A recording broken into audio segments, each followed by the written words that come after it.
नमस्ते दोस्तों, मुंशी प्रेमचंद की कहानी पीसनहारी का कुआं। आइए सुनते हैं। गोमती ने मृत्युशैया पर पड़े हुए चौधरी विनायक सिंह से कहा, चौधरी मेरे जीवन की यही लालसा थी। चौधरी ने गंभीर होकर कहा, इसकी कुछ चिंता न करो काकी, तुम्हारी लालसा भगवान पूरी करेंगे।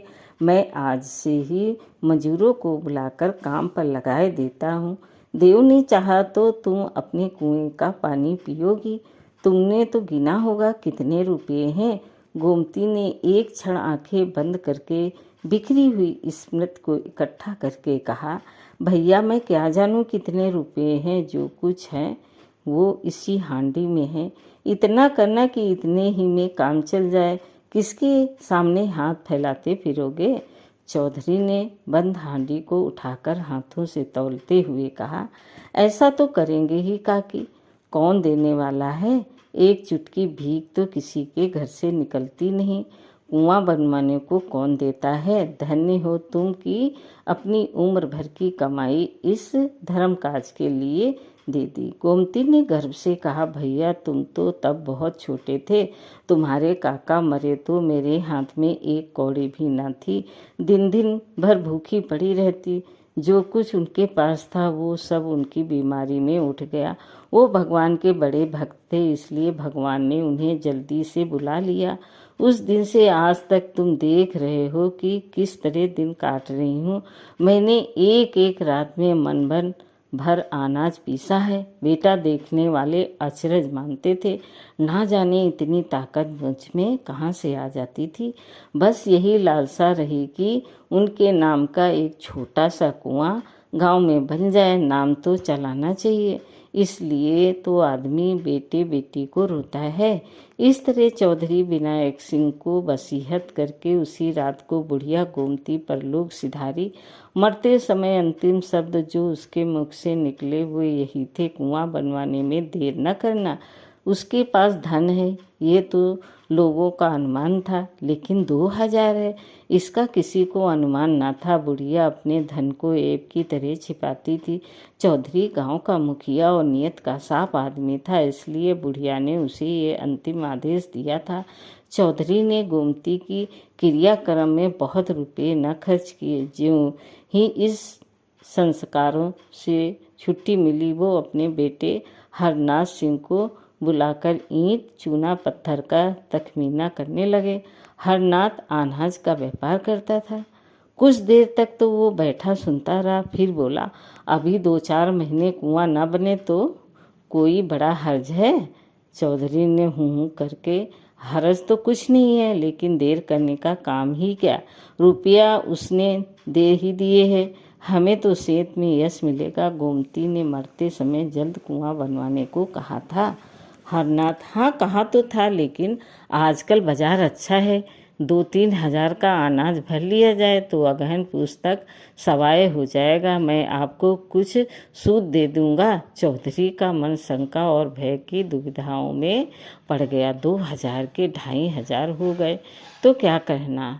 जगमोहन में कुछ बेल बूटे बनवा दूंगा, लेकिन भय था कि कहीं घाटा हो गया तो। इस शंका को छिपा न सके, बोले, जो कहीं घाटा हो गया तो। हरनाथ ने तड़प कर कहा, घाटा क्या हो जाएगा, कोई बात है। मान लो घाटा हो गया तो। हरनाथ ने उत्तेजित होकर कहा, ये कहो कि तुम रुपये नहीं देना चाहते, बड़े धर्मात्मा बने हो। अन्य वृद्ध जनों की भांति चौधरी भी बेटे से दबते थे। कतार स्वर में बोले, मैं ये कब कहता हूँ कि रुपये ना दूंगा, लेकिन पराया धन है, सोच समझकर ही तो उसमें हाथ लगाना चाहिए। वाणिज्य व्यापार का हाल कौन जानता है, कहीं भाव और गिर जाए तो अनाज में घुन ही लग जाए, कोई मुद्दई घर में आग ही लगा दे। सब बातें सोच लो अच्छी तरह।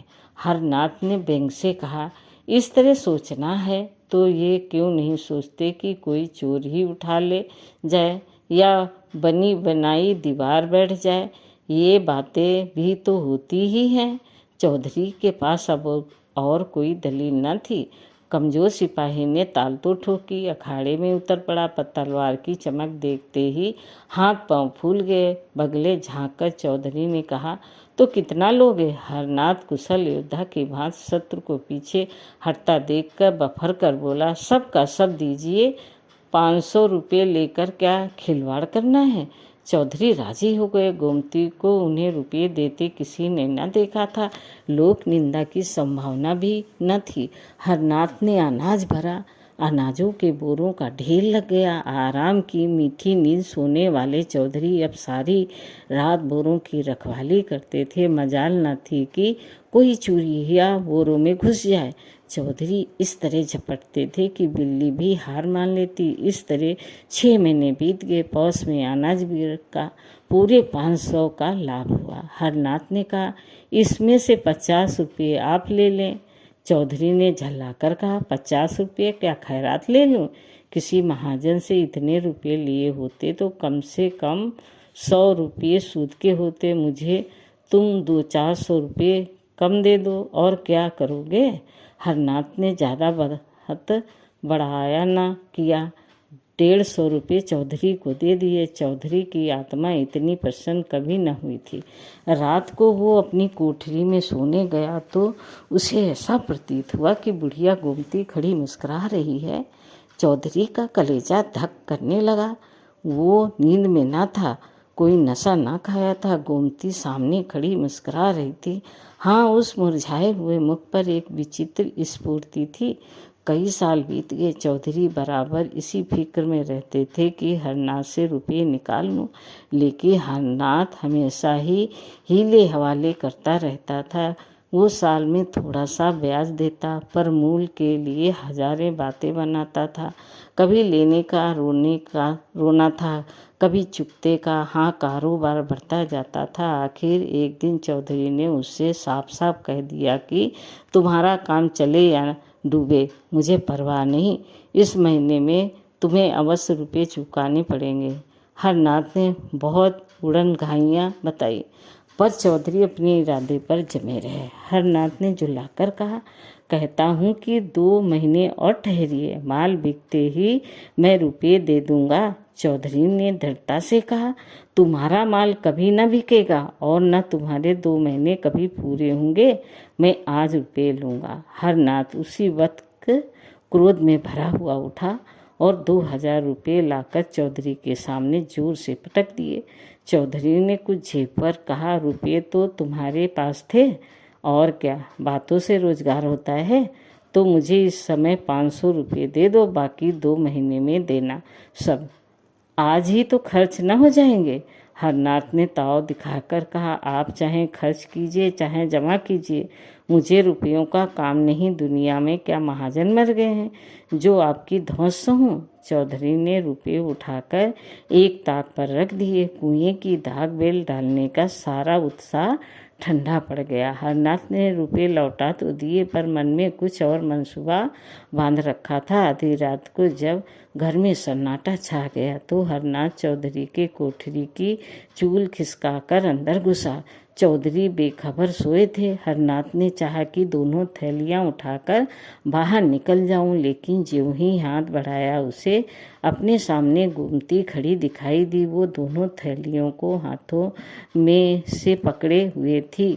हरनाथ भयभीत होकर पीछे हट गया। फिर वो ये सोचकर कि शायद मुझे धोखा हो रहा है, उसने फिर हाथ बढ़ाया, पर अब की वो मूर्ति इतनी भयंकर हो गई कि हरनाथ एक क्षण भी वहाँ न खड़ा रह सका। भागा, पर बरामदेही में अचेत होकर गिर पड़ा। हरनाथ ने चारों तरफ से अपने रुपये वसूल करके व्यापारियों को देने के लिए जमा कर रखे थे। चौधरी ने आंखें दिखाई तो वही रुपये लाकर पटक दिए। दिल में उसी वक्त सोच लिया था कि रात को रुपये उड़ा लाऊंगा, झूठ मूठ चोर का गुल मचा दूंगा तो मेरी ओर संदेह भी न होगा। पर जब ये पेशबंदी ठीक न उतरी तो उस पर व्यापारियों के तगादे होने लगे। वादों पर लोगों को कहाँ तक टालता, जितने बहाने हो सकते थे सब किए। आखिर ये नौबत आ गई कि लोग नालिश करने की धमकियां देने लगे। एक ने तो 300 रुपये की नालिश कर भी दी। बेचारे चौधरी बड़ी मुश्किल में फंसे। दुकान पर हरनाथ बैठता था। चौधरी का उससे कोई वास्ता न था, पर उसकी जो साख थी वो चौधरी के कारण लोग चौधरी को खरा और लेन देन का साफ आदमी समझते थे। अब भी यद्यप कोई उनसे तकाजा न करता था, पर वो सबसे मुंह छिपाते फिरते थे। लेकिन उन्होंने ये निश्चय कर लिया कि कुएं के रुपये न छूऊंगा, चाहे कुछ आ जा पड़े। रात को एक व्यापारी के मुसलमान चपरासी ने चौधरी के द्वार पर आकर हजारों गालियां सुनाई। चौधरी को बार बार क्रोध आता था कि चलकर मूछें उखाड़ लूं, पर मन को समझाया हमसे मतलब ही क्या है, बेटे का कर चुकाना बाप का धर्म नहीं है। जब भोजन करने गए तो पत्नी ने कहा, ये क्या उपद्रव मचा रखा है? चौधरी ने कठोर स्वर में कहा, मैंने मचा रखा है और किसने मचा रखा है? बच्चा कसम खाते हैं कि मेरे पास केवल थोड़ा सा माल है, रुपये तो सब तुमने मांग लिए। चौधरी मांग ना लेता तो क्या करता? हलवाई की दुकान पर दादा का फतेह पढ़ना मुझे पसंद नहीं। स्त्री ये नाक कटाई अच्छी लगती है। चौधरी तो मेरा क्या बस है भाई, कभी कुआं बनेगा कि नहीं? 5 साल हो गए। स्त्री इस वक्त उसने कुछ खाया नहीं। 1 जून भी मुंह जूठा करके उठ गया था। चौधरी तुमने समझाया नहीं, खिलाया नहीं। दाना पानी छोड़ देने से तो रुपये न मिलेंगे। स्त्री तुम क्यों नहीं जाकर समझा देते? चौधरी मुझे तो इस वक्त बैरी समझ रहा होगा। स्त्री मैं रुपये ले जाकर बच्चे को दिए आती हूँ। हाथ में जब रुपये आ जाएंगे तो कुआं बनवा देना। चौधरी नहीं नहीं, ऐसा गजब न करना। मैं इतना बड़ा विश्वासघात न करूँगा, चाहे घर मिट्टी ही में मिल जाए। लेकिन स्त्री ने इन बातों की ओर ध्यान न दिया। वो लपक कर भीतर गई और थैलियों पर हाथ डालना चाहती थी कि एक चीख मारकर हट गई। उसकी सारी देह सितार के तार की भांति कांपने लगी। चौधरी ने घबराकर पूछा, क्या हुआ? क्या तुम्हें चक्कर तो नहीं आ गया? स्त्री ने ताक की ओर भयतुर नेत्रों से देखकर कहा, चुड़ैल वहाँ खड़ी है। चौधरी ने ताक की ओर देखकर कहा, कौन चुड़ैल? मुझे तो कोई नहीं दिखता। स्त्री मेरा तो कलेजा धक धक कर रहा है। ऐसा मालूम हुआ जैसे उस बुढ़िया ने मेरा हाथ पकड़ लिया है। चौधरी ये सब भ्रम है। बुढ़िया को मरे 5 साल हो गए, अब तक वो यहाँ बैठी है। स्त्री मैंने साफ देखा है, वहीं थी। बच्चा भी कहते थे कि उन्होंने रात को थैलियों पर हाथ रखे देखा था। चौधरी वो रात को मेरी कोठरी में कब आया? स्त्री तुमसे कुछ रुपये के विषय में ही कहने आया था, उसे देखते ही भागा। चौधरी अच्छा, फिर तो अंदर जाओ, मैं देख रहा हूँ। स्त्री ने कान पर हाथ रखकर कहा, ना बाबा, अब मैं उस कमरे में कदम न रखूंगी। चौधरी अच्छा, मैं जाकर देखता हूँ। चौधरी ने कोठरी में जाकर दोनों थैलियाँ ताक पर से उठा ली। किसी प्रकार की शंका न हुई। गोमती की छाया का कहीं नाम भी न था। स्त्री द्वार पर खड़ी झांक रही थी। चौधरी ने आकर गर्व से कहा, मुझे तो कहीं कुछ न दिखाई दिया। वहाँ होती तो कहाँ चली जाती? स्त्री क्या जाने तुम्हें क्यों नहीं दिखाई दी। तुमसे उसे नींद था, इसी से हट गई होगी। चौधरी तुम्हें भ्रम था और कुछ नहीं। स्त्री बच्चा को बुलाकर पूछवाए देती हूँ। चौधरी खड़ा तो हूँ, आकर देख क्यों नहीं लेती? स्त्री को कुछ आश्वासन हुआ। उसने ताक के पास जाकर डरते डरते हाथ बढ़ाया, जोर से चिल्लाकर भागी और आंगन में आकर दम लिया। चौधरी भी उसके साथ आंगन में आ गया और विस्मय से बोला, क्या हुआ था? क्या व्यर्थ में भागी चली आई? मुझे तो कुछ न दिखाई दिया। स्त्री ने हाँफते हुए तिरस्कारपूर्ण स्वर में कहा, चलो हटो, अब तक तो तुमने मेरी जान ही ले ली थी। ना जाने तुम्हारी आंखों के क्या हो गया है। खड़ी तो है वो डायन। इतने में हरनाथ भी वहाँ आ गया। माता को आंगन में खड़े देखकर बोला, क्या है अम्मा, कैसा जी है? स्त्री, वो चुड़ैल आज 2 बार दिखाई दी। बेटा, मैंने कहा लाओ तुम्हें रुपये दे दूं, फिर जब हाथ में जाकर आ जाएंगे तो कुआं बनवा दिया जाएगा। लेकिन ज्यों ही थैलियों पर हाथ रखा उस चुड़ैल ने मेरा हाथ पकड़ लिया, प्राण से निकल गए। हरनाथ ने कहा, किसी अच्छे ओझा को बुलाना चाहिए जो इसे मार भगाए। चौधरी, क्या रात को तुम्हें भी दिखाई दी थी? हरनाथ, हाँ, मैं तुम्हारे पास एक मामले में सलाह करने आया था। ज्यों ही अंदर कदम रखा वो चुड़ैल ताक के पास खड़ी दिखाई दी। मैं बदहवास होकर भागा। चौधरी, अच्छा फिर तो जाओ। स्त्री, कौन? अब तो मैं न जाने दूंगा, चाहे कोई लाख रुपये ही क्यों न दे। हरनाथ, मैं आप पर न जाऊंगा। चौधरी, मगर मुझे कुछ दिखाई नहीं देता, ये बात क्या है? हरनाथ, क्या जाने, आपसे डरती होगी। आज किसी ओझा को बुलाना चाहिए। चौधरी, कुछ समझ में नहीं आता, क्या माजरा है? क्या हुआ बैजू पांडे की डिग्री का? हरनाथ, इन दिनों चौधरी ने इतना जलता था कि उसकी दुकान के विषय में कोई बात उससे ना कहता था। आंगन की तरफ ताकता हुआ मानो हवा से बोला, जो होना होगा वो होगा, मेरी जान के सिवा और कोई क्या लेगा? जो खा गया हूँ वो तो उगला नहीं सकता। चौधरी, कहीं उसने डिग्री जारी कर दी तो? हरनाथ, तो क्या दुकान में 400-500 का माल है, वो नीलाम हो जाएगा। चौधरी, कारोबार तो सब चौपट हो जाएगा। हरनाथ, अब कारोबार के नाम को कहाँ तक रोऊं? अगर पहले से मालूम होता कि कुआं बनवाने की इतनी जल्दी है तो ये काम छेड़ता ही क्यों? रोटी दाल तो पहले भी मिल जाती थी। बहुत होगा 4 महीने हवालात में रहना होगा, इसके सिवा और क्या हो सकता है? माता ने कहा, जो तुम्हें हवालात में ले जाए उसका मुँह झुलसा दो। हमारे जीते जी तुम हवालात में जाओगे? हरनाथ ने दार्शनिक बनकर कहा, हाँ, माँ बाप के साथी होते हैं, किसी का कर्म के साथी नहीं होते। चौधरी को पुत्र से प्रगाढ़ प्रेम था। उसे शंका हो गई कि हरनाथ रुपये हजम करने के लिए टाल मटोल कर रहा है, इसलिए उन्होंने आग्रह करके रुपये वसूल कर लिए थे। अब उन्हें अनुभव हुआ कि हरनाथ के प्राण सचमुच संकट में है। सोचा, अगर लड़के को हवालात हो गई या दुकान पर कुड़की आ गई तो कुल मर्यादा धूल में मिल जाएगी। क्या हर्ज है अगर गोमती के रुपये दे दूं? आखिर दुकान चलती ही है, कभी न कभी तो रुपये हाथ में आ ही जाएंगे। एकाएक किसी ने बाहर से पुकारा, हरनाथ सिंह। हरनाथ के मुख पर हवाइयाँ उड़ने लगी। चौधरी ने पूछा, कौन है? कुरकामीन। क्या दुकान कुर्क करने आया है? हाँ, मालूम तो होता है। कितने रुपए की डिग्री है? 1500 रुपये की। कुरकामीन, कुछ लेन देन से न टलेगा? टल तो जाता, पर महाजन भी तो उसके साथ होगा, उससे जो कुछ लेना है उधार से ले चुका होगा। हाँ, न है ना? 1500 रुपये गोमती के रुपयों में से दे दो। उसके रुपये कौन छुएगा? ना जाने घर पर क्या आफत आए। उसके रुपये कोई हजम थोड़ी ही किए लेता हूँ, चलो मैं दे दूँ। चौधरी को इस समय भय हुआ, कहीं मुझे भी वो न दिखाई दे, लेकिन उसकी शंका निर्मूल थी। उन्होंने एक थैली से 550 रुपये निकाले और दूसरी थैली में रखकर हरनाथ को दे दिए। संध्या तक इन 5000 रुपयों में से 1 रुपया न बचा।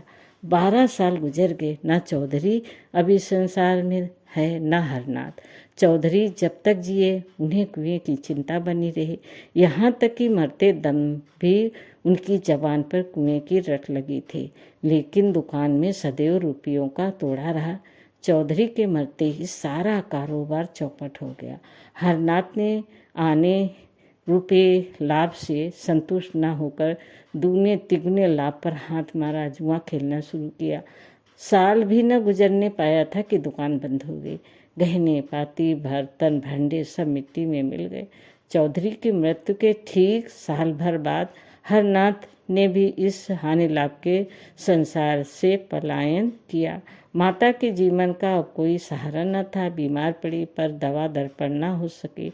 3-4 महीने तक नाना प्रकार के कष्ट झेलकर वो भी चल बसी। अब केवल बहू थी और वो भी गर्भिणी। उस बिचारी के लिए अब कोई आधार न था। इस दशा में मजदूरी भी न कर सकती थी। पड़ोसियों के कपड़े सी सी कर उसने किसी भांत 5-6 महीने काटे। 13 लड़का होगा, सारे लक्षण बालक के से थे। यही एक जीवन का आधार था। जब कन्या हुई तो ये आधार भी जाता रहा। माता ने अपना हृदय इतना कठोर कर लिया कि नवजात शिशु को छाती भी न लगाती थी। पड़ोसियों के बहुत समझाने बुझाने पर छाती से लगाया, पर उसकी छाती में दूध की एक बूंद भी न थी।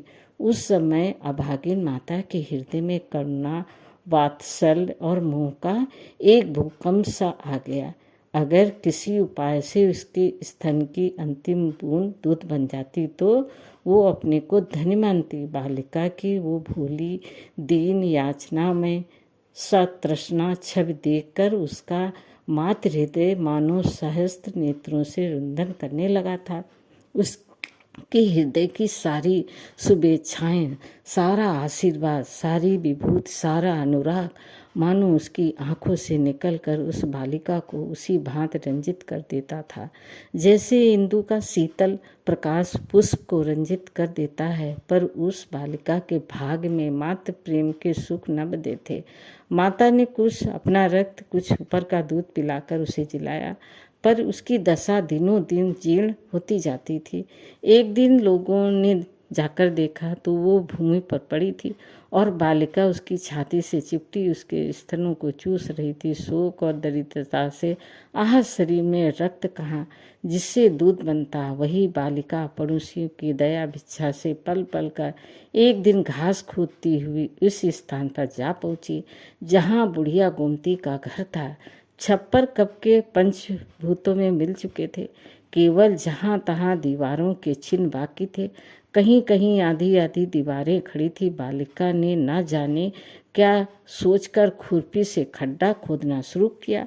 दोपहर से शाम तक वो खड्डा खोदती रही। न खाने की सुध थी, न पीने की, न कोई शंका थी, न भय। अंधेरा हो गया पर वो ज्यों की त्यों बैठी खड्डा खोद रही। उस समय किसान लोग भूल कर भी उधर से न निकलते थे, पर बालिका निशंक बैठी भूमि से मिट्टी निकाल रही थी। जब अंधेरा हो गया तो वो चली गई। दूसरे दिन वो बड़े सवेरे उठी, इतनी घास खोदी जितनी वो कभी दिन भर में न खोदती थी। दोपहर के बाद वो अपनी खांची और खुरपी लिए फिर उसी स्थान पर पहुंची। पर वो आज अकेली न था, उसके साथ 2 बालक और भी थे। तीनों वहाँ शाम तक कुआं कुआं खोदते रहे। बालिका खड्डे के अंदर खोदती थी और दोनों बालक मिट्टी निकाल निकाल कर फेंकते थे। तीसरे दिन 2 लड़के और भी इस खेल में मिल गए। शाम तक खेल होता रहा। आज खड्डा 2 हाथ गहरा हो गया।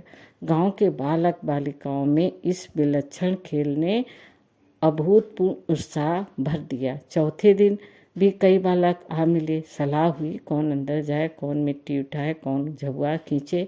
खड्डा अब 4 हाथ गहरा हो गया था, पर अभी तक बालकों के सिवा और किसी को उसकी खबर न थी। एक दिन रात को एक किसान अपनी खोई हुई भैंस ढूंढता हुआ इस खंडहर में जा निकला। अंदर मिट्टी का ऊंचा ढेर, एक बड़ा सा खड्डा और एक टिमटिमाता हुआ दीपक देखकर तो डर कर भागा। औरों ने भी आकर देखा। कई आदमी थे, कोई शंका न थी। समीप जाकर देखा तो बालिका बैठी थी। एक आदमी ने पूछा, अरे क्या तूने ये खड्डा खोदा है? बालिका ने कहा, हाँ। खड्डा खोदकर क्या करोगी? यहाँ कुआं बनाऊंगी। कुआं कैसे बनाएगी? जैसे इतना खोदा है वैसे ही इतना और खोद लूँगी।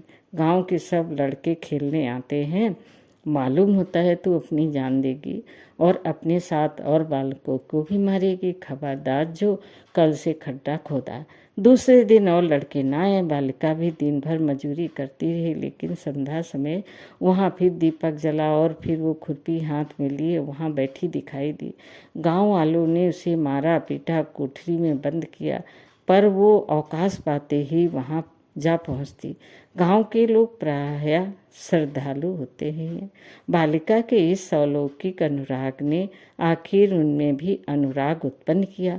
कुआं खोदने लगा। इधर कुआं खोद रहा था, उधर बालिका मिट्टी से ईंटें बनाती थी। इस खेल में सारे गांव के लड़के शरीक होते थे। उजली रातों में जब सब लोग सो जाते तब भी यहाँ ईंटें थपती दिखाई देती। ना जाने इतनी लगन उसमें कहाँ से आ गई।